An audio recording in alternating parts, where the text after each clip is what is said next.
Six police officers were asked to leave a Starbucks in Tempe, Arizona. Why? Because a customer said that seeing the cops made them feel uncomfortable. Really? The barista was polite and Starbucks has apologized, but the reason this incident is worth mentioning goes to the state of mind of that Starbucks employee.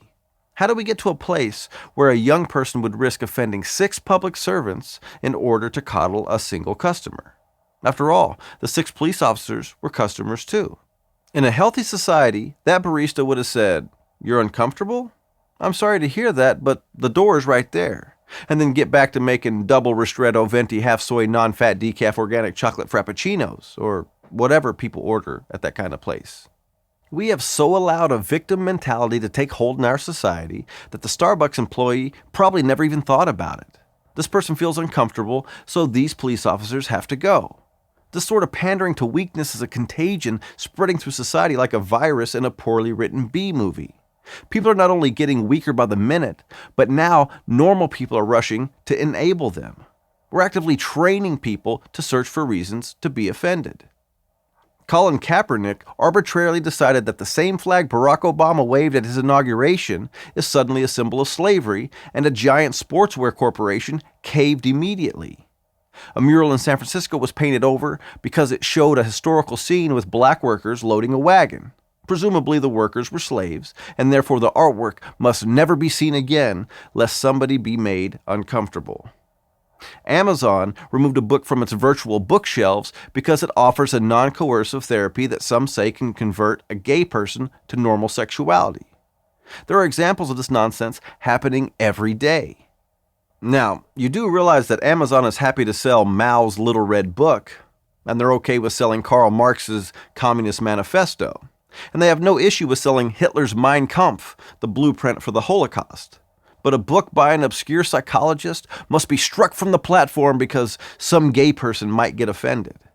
Well, whatever happened to letting people just be offended? Why do the rest of us have to spring into action? Why are their feelings the responsibility of everyone else but themselves? The supposedly uncomfortable customer in Tempe was just pulling the victim card in order to embarrass those cops. That person is just a crybaby looking to score some cheap points. Remember the last time Starbucks had an incident with the police in one of their stores? The 2 black guys in Philadelphia who refused to buy something and then refused to leave? The police were called, and the men still refused to leave, and they were eventually taken out in handcuffs. The city paid those men off for having been made to feel uncomfortable with the result of their own actions. Starbucks closed 8,000 stores for a day in order to have a special training. Was the training about how to get rid of people who try to use the store without buying anything? No, it was to instruct employees to let people squat for as long as they like. But I bet after this recent incident, they don't close down stores to teach baristas to respect the police, who are there to serve and protect. I'm guessing that no training will be given about how to ignore a crybaby customer either. And few people will demand that Starbucks or Amazon or the San Francisco School Board stand up to people who try to bully others with a display of anxiety or outrage. Last week, we saw a salute to our armed forces. The president took us on a historical journey through the challenges of our past.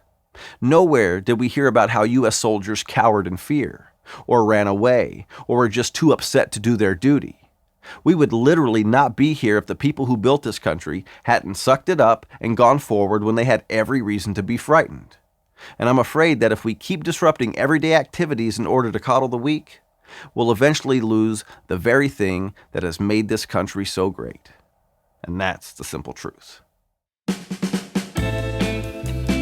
Thanks for watching.